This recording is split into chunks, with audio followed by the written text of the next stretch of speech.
Good morning. We're on lesson 32 in Matthew, and we'll be at Matthew something. 14. We finished 13, didn't we? 31 was 13, so I'm thinking Yeah. 28. Matthew 14. We'll be at Matthew 14, which means we've almost finished halfway by chapter count, which is incredible. So I see it as we'll easily be under 100 lessons in Matthew. I feel like that's just going to come about. All right, so today's trivia question is, what is the Aramaic for little girl? I say to you, get up. The Aramaic for little girl, I say to you, get up. If you know the story, you know where to look. So, not just every little girl is told to get up. And not all of them ended up in Scripture, I'm guessing. So, that is today's trivia question. Yeah, it does. You know, it sounds a whole lot like raising somebody from the dead, doesn't it? Yeah. Little girl, I say to you, get up. What is the Aramaic? Yes, Talitha Kum. I don't speak Aramaic except occasionally, like then. But it's Talitha Kum. That's our Mark 5. Let's look at that real quick because, it's the answer to a trivia question.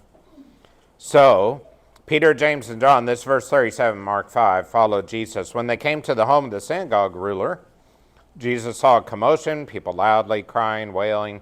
He went and said, why all this commission? They were not being paid. Well, actually, they were.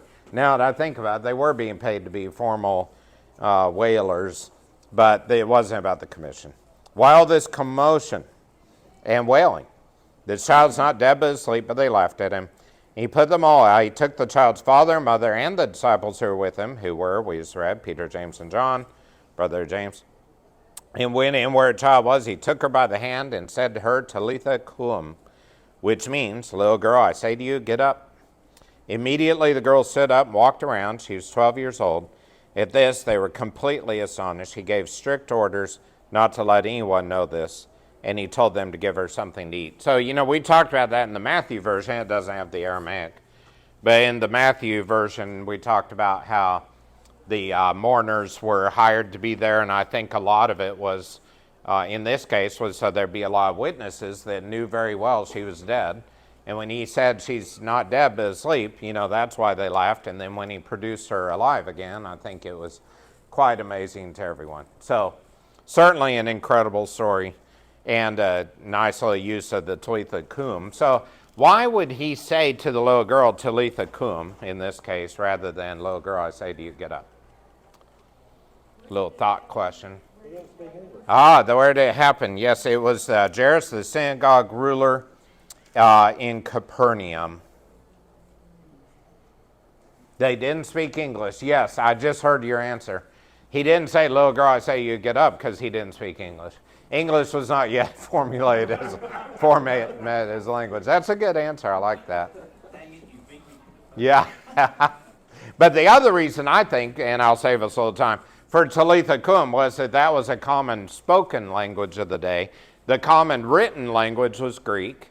Everybody would know Greek because they wrote in Greek, but the common spoken language was Aramaic. So if he was going to speak to the girl in the language she would understand in order to raise her from the dead, then he would speak Aramaic. So you might also ask, why don't we then have everything Jesus said say, oh, he said this, and then, and by the way, that means this.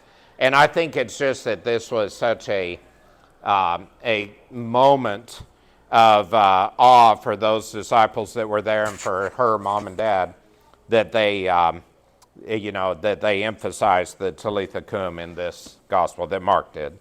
Not they, Mark was a him. So so he emphasized that. So I think it's just kind of interesting. We have little snippets, of the Aramaic here and there. Things like Eloi, Eloi, lama sabachthani is Aramaic. So a little bit of Aramaic. So we'll now be at Matthew, because we're saying Matthew, right? Yeah, Matthew 14. Matthew 14. Those words that start with M-A, boy, they just get mixed up. All right, so, yeah. Well, I'll try to remember where we are. All right, now we're about to do the story of Herod. I'm going to kind of not spend a whole lot of time on Herod and the beheading of John, because I think we've talked about it in other settings quite a bit. And it's a pretty straightforward story. It's not like the teachings of Jesus. They have a lot of spiritual layers to them. And so, we'll kind of go through it here quickly. But I did want to just emphasize that when we read about Herod, there are a bunch of considerations. And I just want you to, be aware of this because I think it's important to sort out Herod from Herod and the reason that there was debate with Herod. And, when we mention Herod, why do we sometimes say Herod the Great, sometimes Herod Agrippa, sometimes Philip or Philip Herod or Herod Philip, and sometimes Herod Antipas? And that's because there were a bunch of Herods. And so I have a nice chart, which makes it easy because I don't really want to spend my memory cells on this. But Herod the Great was the king of Judea, Galilee, Iturea, Trachonitis, from 37 BC to 4 BC. So Herod the Great was the one that ordered the killing of the babies around Bethlehem because he had heard about the king of the Jews being born. So that's one reason when we talk about the birth of Jesus, we talk about it really wasn't probably at the year 0, because Herod ordered the death of the babies aged 2 and under. And then when Joseph, Mary, and Jesus fled to Egypt, and then we're told Joseph was told in a dream that Herod was dead so they could go back, that Herod died in 4 BC. So probably Jesus was born around 5 BC. That speaks to the idea that I think Jesus was crucified in AD 27 or 28, because I think he was born about a year before Herod died. And I think that if he then was 30 when he started his ministry, 33 when he was crucified, that adds up to 27 or 28.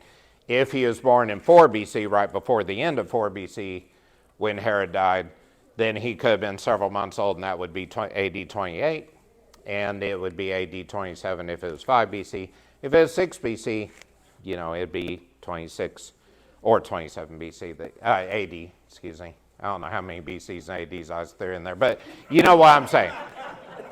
So So I think that was the time frame of the life of Jesus. And of course, as you remember from our calendar talk over the time, the year 0 was set as an estimate of the birth of Jesus and was set retrospectively. It wasn't necessarily set in history.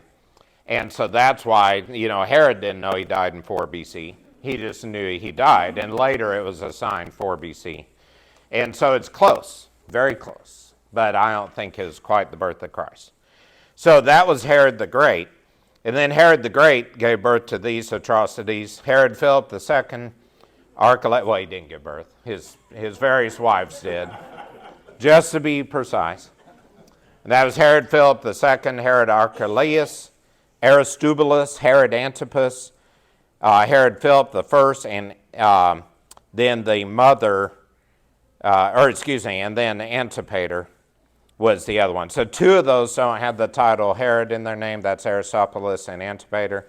The other 4 have Herod in their name. Herod Philip II, Herod Philip I, which are both sons of his. That's like George Foreman, having all Georges. And then Herod Antipas and Herod Archelaus. And then Herod Chalcis and Herod Agrippa I, and were then born to Aristobulus. And Herodias came into the picture then, who had married her uncle, Herod Philip I, and then married Herod Antipas. And so she married 2 in the same family, and that's what Jesus was, John was preaching against, and Jesus was also very much against. And so then Drusilla was the daughter of Herod Agrippa I, and she was the wife of Felix, who tried Paul. So Felix appeared in the setting of Paul having been arrested and taken to Rome, and Drusilla was his wife, so Herod Agrippa I was his father-in-law. And then Herod Agrippa II was the king of Judea that Paul also argued before. That was the son of Herod Agrippa I. And then his wife was, Herod Agrippa I's daughter was Bernice, who also was around at the time of Paul's defense. All that's in latter part of Acts 25 on. And then Salome, that we discussed a couple of weeks ago, was the daughter of Herodias and Herod Philip I, who was the stepdaughter then of Herod Agrippa, who, and then Salome was the one who performed the dance for Herod Agrippa. And then he was pleased, his officials were pleased. He said, "What can we do for you?" And she said, "Give me the head of John the Baptist." And so the reason for that was that her mother had been criticized for marrying one brother and then leaving him marrying another brother, and being then talked by John about being an adulterer. So it was all a personal battle, really, against John. Also fell well into the will of God. So having said all that, we won't go over all those again. But when you read about Herod, you just need to kind of realize which one it was. So Herod the Tetrarch, or Herod Antipas, was this one. Herod Antipas I was this one. Yes? So, just to clarify, was Herod a name or a title? Well, great question. In this case, it is a name. Now, that is a good question because Pharaoh's a title, Caesar's a title. You know, when we read Julius Caesar, Augustus Caesar, that's not that they had the same last name, it's that they were both kings of Rome. And Pharaoh is, and so is Abimelech, which, both Abraham and Isaac encountered at one time or another with Abimelech. Abimelech is actually a title. It's not actually the name. So that wasn't probably the same person. As was Jethro. Jethro is a title for the priest of Midian, and his real name was Reuel. And so, and if you want proof, it's in Exodus. You can go home and read Exodus today. So, but anyway, Reuel was the name of Jethro, but Moses often referred to him as Jethro, which was his holy title as the priest of Midian. So anyway, I think though Herod was the name of a person, and I think that is a great question because it seems like that would be sort of an aristocracy instead. But so many of them were Herods that I think they were all named after the same family line. So Herod himself was actually raised as a Jew, but he was raised as a Jew because he was in the land of Israel. He wasn't religiously a Jew. So, in fact, I looked up his actual heritage because I never quite remember because it's confusing.